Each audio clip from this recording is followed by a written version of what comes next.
नमस्कार दोस्तों, आप सभी का स्वागत है टारगेट विद नीतीश में। आशा करता हूं कि आप सभी अच्छे होंगे और कोरोना महामारी को लेकर आप सभी सजग और सतर्क होंगे और सरकार द्वारा जारी किए गए निर्देशों का पालन कर रहे होंगे। मेरा नाम है नीतीश कुमार। दोस्तों, आज के इस एपिसोड में हम भारतीय संविधान के अनुसूचियों पर आधारित 10 महत्वपूर्ण प्रश्नों को विस्तार से हल करेंगे। आइए शुरू करते हैं आज का यह एपिसोड। पहला प्रश्न है, संविधान लागू होने के बाद से अब तक 8वीं अनुसूची में कितनी बार संशोधन हुआ है? ऑप्शन ए है 1, ऑप्शन बी है 2, ऑप्शन सी है 3 और ऑप्शन डी है 4।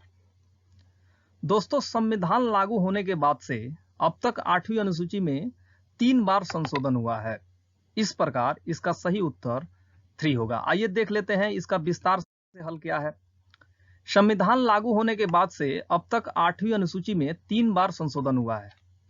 पहला संशोधन 21वें संविधान संशोधन अधिनियम 1967 के द्वारा किया गया। इस संशोधन अधिनियम के द्वारा सिंधी पहली भाषा बनी जो संविधान लागू होने के बाद 8वीं अनुसूची में जोड़ी गई। दूसरा संशोधन जो 8वीं अनुसूची में हुआ वह 71वां संविधान संशोधन अधिनियम 1992 के द्वारा हुआ। इसके तहत 8वीं अनुसूची में कोंकणी, मणिपुरी और नेपाली भाषा को जोड़ा गया। और तीसरा संविधान संशोधन जो हुआ 8वीं अनुसूची में वह 92वें संविधान संशोधन अधिनियम 2003 के द्वारा हुआ। इस संशोधन अधिनियम के द्वारा बोडो, डोगरी, मैथिली और संथाली भाषा को जोड़ा गया। दोस्तों, जैसा कि आप जानते हैं कि जब भारतीय संविधान लागू हुआ था तो भारतीय संविधान में जो 8वीं अनुसूची थी उसमें केवल 14 भाषा ही शामिल थे, लेकिन इन तीनों संशोधन के द्वारा 21वें, 71वें और 92वें के द्वारा जो कुल भाषाओं की संख्या हो गई 8वीं अनुसूची में 22 हो गई। आइए अगले प्रश्न पर बढ़ते हैं। 9वीं अनुसूची को भारतीय संविधान में कब जोड़ा गया? ऑप्शन ए है 1951, ऑप्शन बी है 1954, ऑप्शन सी है 1967, ऑप्शन डी है 1977। दोस्तों, 9वीं अनुसूची जो है संविधान लागू होने के बाद भारतीय संविधान में जोड़ी गई प्रथम अनुसूची थी।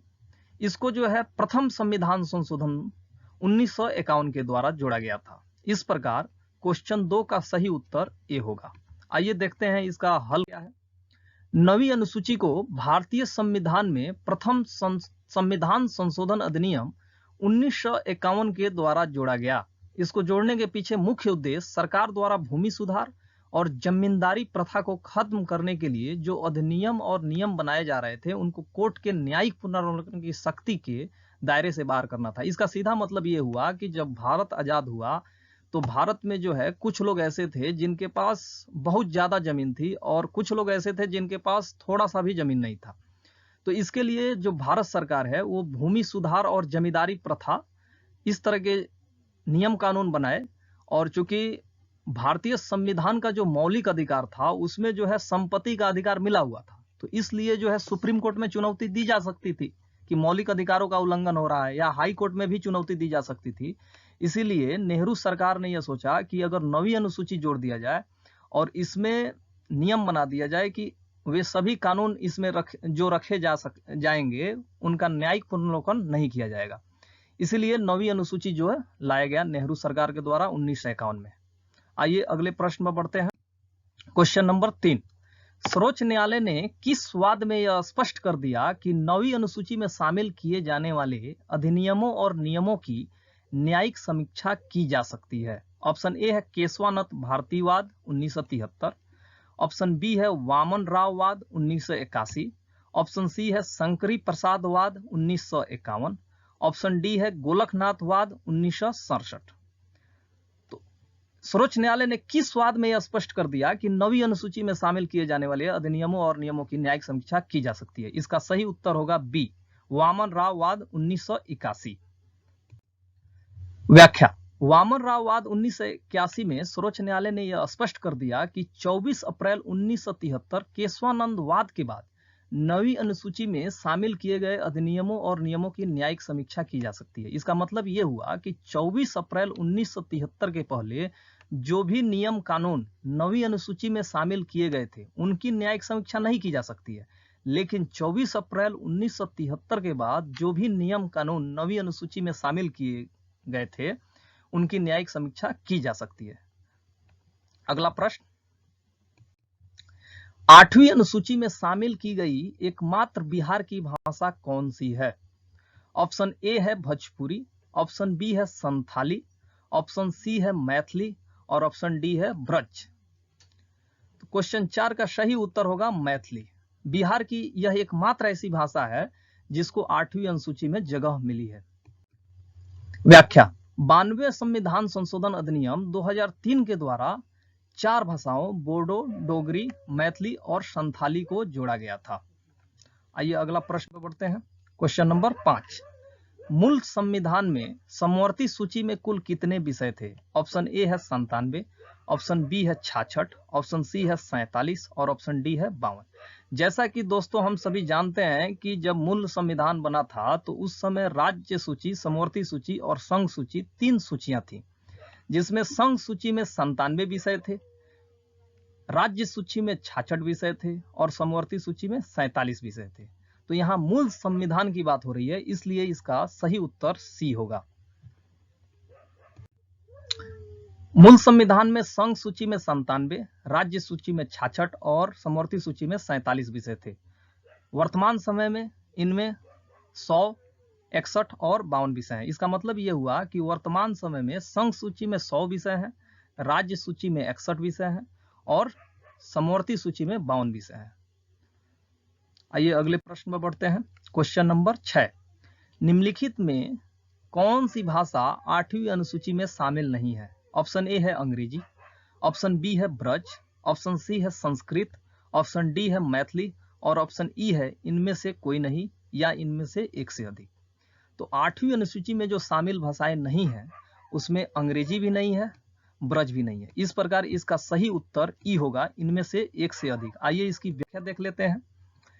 असमिया, बांग्ला, बोडो, डोगरी, गुजराती, कन्नड़, कश्मीरी, कोंकणी, मैथिली, मलयालम, मणिपुरी, मराठी, नेपाली, उड़िया, पंजाबी, संस्कृत, संथाली, सिंधी, तमिल, तेलुगु और उर्दू भाषा जो है भारतीय संविधान के 8वीं अनुसूची में शामिल है। इस प्रकार यही 22 भाषाएं हैं जो 8वीं अनुसूची में शामिल है। इसमें आप देख सकते हैं कि अंग्रेजी और ब्रज कहीं नहीं है। इस प्रकार क्वेश्चन नंबर 6 का सही उत्तर ई होगा, इनमें से एक से अधिक। अगले प्रश्न में बढ़ते हैं। निम्नलिखित में से कौन सी भाषा संविधान की 8वीं अनुसूची में मूल रूप से थी? ऑप्शन ए है कोंकणी, ऑप्शन बी है मणिपुरी, ऑप्शन सी है संथाली और ऑप्शन डी है सिंधी और ऑप्शन ई है इनमें से कोई नहीं या इनमें से एक से अधिक। जैसा कि हम जानते हैं कि भारतीय संविधान के 8वीं अनुसूची में 3 बार अब तक संशोधन हुआ है। पहला संशोधन जो 8वीं अनुसूची में हुआ 21वें संविधान संशोधन 1967 में हुआ, जिसके तहत सिंधी भाषा को जोड़ा गया। इसी प्रकार 71वें संविधान संशोधन 1992 के द्वारा जोड़ा गया, जिसमें नेपाली, कोंकणी, मणिपुरी को जोड़ा गया। तो यहाँ आप देख रहे हैं कोंकणी ऑप्शन है, मणिपुरी भी है और जो फिर से जो 92वें संविधान संशोधन 2003 में हुआ उसके तहत जो है संथाली, मैथिली और एक और भाषा जोड़ी गई थी। तो यहाँ पे आप देख रहे हैं कि संथाली भी जोड़ी गई है, मणिपुरी भी जोड़ी गई है, कोंकणी भी जोड़ी गई है, सिंधी भी जोड़ी गई है। इस तरह हम कह सकते हैं कि कोई भी ऑप्शन ऐसा नहीं है जिसमें शामिल जो नाम है वो मूल रूप से 8वीं अनुसूची में शामिल थे। इस प्रकार क्वेश्चन नंबर 7 का सही उत्तर ई होगा, इनमें से कोई नहीं। व्याख्या देख लेते हैं। क्वेश्चन नंबर 7 का आंसर ई होगा। अगला प्रश्न, क्वेश्चन नंबर 8, भारतीय संविधान में 10वीं अनुसूची को जोड़ा गया था। ऑप्शन ए 42वें संविधान संशोधन द्वारा, ऑप्शन बी 44वें संविधान संशोधन द्वारा, ऑप्शन सी 51वें संविधान संशोधन द्वारा, ऑप्शन डी 91वें संविधान संशोधन द्वारा और ऑप्शन ई है इनमें से कोई नहीं या इनमें से एक से अधिक। तो जैसा कि हम जानते हैं कि राजीव गांधी के समय में 52वें संविधान संशोधन 1985 के द्वारा जो है 10वीं अनुसूची को भारतीय संविधान में शामिल किया गया था। यहाँ पर हम देख सकते हैं कि 52वां संविधान संशोधन ऑप्शन में कहीं नहीं दिख रहा है। इस प्रकार क्वेश्चन नंबर 8 का सही उत्तर होगा ई ऑप्शन, इनमें से कोई नहीं। व्याख्या देख लेते हैं। भारतीय संविधान में 10वीं अनुसूची को 52वें संविधान संशोधन अधिनियम 1985 के माध्यम से जोड़ा गया था। इस अनुसूची में संसद और राज्य विधानमंडल के सदस्यों को दल बदल करने पर कब अयोग्य घोषित किया जाएगा, इसके बारे में बताया गया था। इस समय भारत के पीएम राजीव गांधी थे। आइए अगले प्रश्न पर बढ़ते हैं। क्वेश्चन नंबर 9, 10वीं अनुसूची में अब तक कितनी बार संशोधन हुआ है? ऑप्शन ए है 1 बार, ऑप्शन बी है 2 बार, ऑप्शन सी है 3 बार और ऑप्शन डी है 4 बार। जैसा कि हम जानते हैं कि 91वें संविधान संशोधन द्वारा 2003 में जो हुआ था, उसके तहत जो है दल बदल कानून जो 10वीं अनुसूची में शामिल है, उसमें संशोधन किया गया था। इस प्रकार इसका सही उत्तर ए होगा। आइए व्याख्या देख लेते हैं। 10वीं अनुसूची में 91वें संविधान संशोधन अधिनियम 2003 के माध्यम से अब तक 1 बार संशोधन हुआ है। अगला प्रश्न, क्वेश्चन नंबर 10, 11वीं अनुसूची में पंचायतों की शक्तियों और जिम्मेदारियों को बताया गया है। इसमें कुल कितने विषय शामिल हैं? ऑप्शन ए है 18, ऑप्शन बी है 19, ऑप्शन सी है 26 और ऑप्शन डी है 29। क्वेश्चन नंबर 10 का सही उत्तर डी होगा, क्योंकि जो 11वीं अनुसूची है उसमें पंचायतों को 19 ऐसे विषय बचाए गए हैं जिनमें जो है पंचायतों के कार्य करने के क्षेत्रों का वर्णन है। इस प्रकार इसका सही उत्तर डी होगा। तो इसी के साथ आशा करता हूं कि अनुसूचियों पर आधारित प्रश्नों के इस श्रृंखला से आप आने वाले समय में अपनी मनचाहा परीक्षा पास कर पाएंगे। दीजिए इजाजत। Thank you for watching. अगर अभी तक आपने इस चैनल को सब्सक्राइब नहीं किया है और आपको इस चैनल पर मिल रही सारी जानकारी अच्छी लग रही हो तो जरूर सब्सक्राइब करें। Target with Nitish. अब दीजिए इजाजत, कल फिर मिलेंगे इसी समय एक नए भाग के साथ। तब तक के लिए दीजिए विदा। नमस्कार।